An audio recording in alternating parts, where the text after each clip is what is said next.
আজ আমাদের পুরো জাতি গভীর শোক ও বেদনায় নিস্তব্ধ।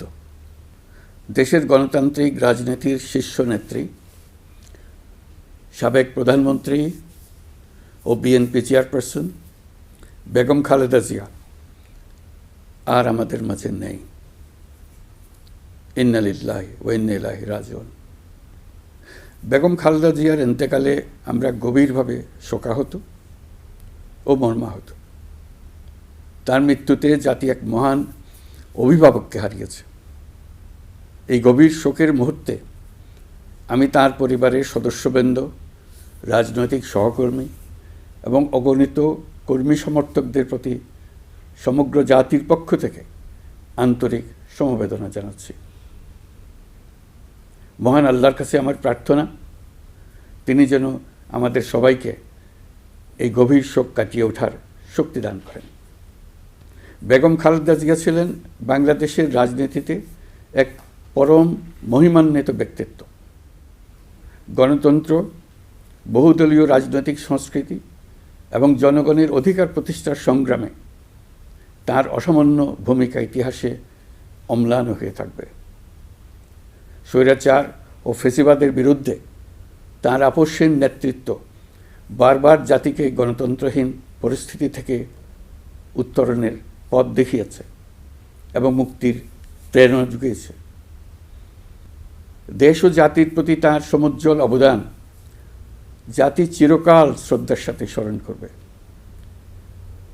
তাঁর দীর্ঘ রাজনৈতিক যাত্রা, গণমুখী নেতৃত্ব এবং প্রিয় মাতৃভূমির স্বাধীনতা ও সার্বভৌমত্বকে সমুন্নত রাখতে তাঁর অবিচল ভূমিকা অবিস্মরণীয় হয়ে থাকবে।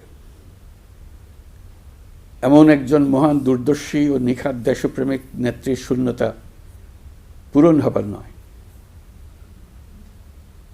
প্রিয় দেশবাসী, এই শোকাবহ মুহূর্তে আপনাদের প্রতি আমার উদাত্ত আহ্বান, আসুন আমরা সবাই যার যার অবস্থান থেকে মহান আল্লাহর দরবারে বেগম খালেদা জিয়ার বিদেহী আত্মার মাগফিরাত কামনা করি। একই সঙ্গে জাতির এই কঠিন সময়ে আমরা যেন ঐক্যবদ্ধ থাকি।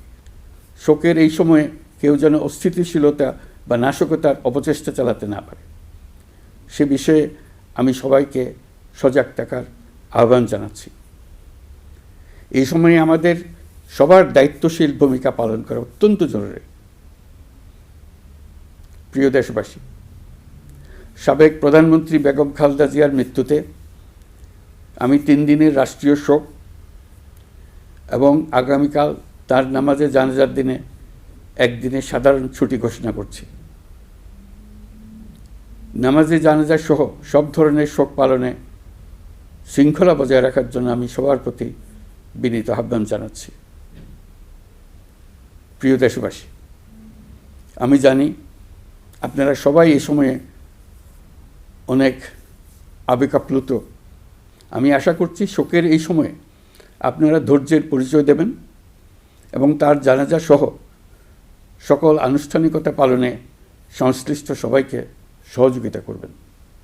মহান আল্লাহ তাআলা আমাদের সকলকে ধৈর্য, শক্তি, ঐক্যবদ্ধ থাকার ক্ষমতা দেন। আল্লাহ হাফিজ।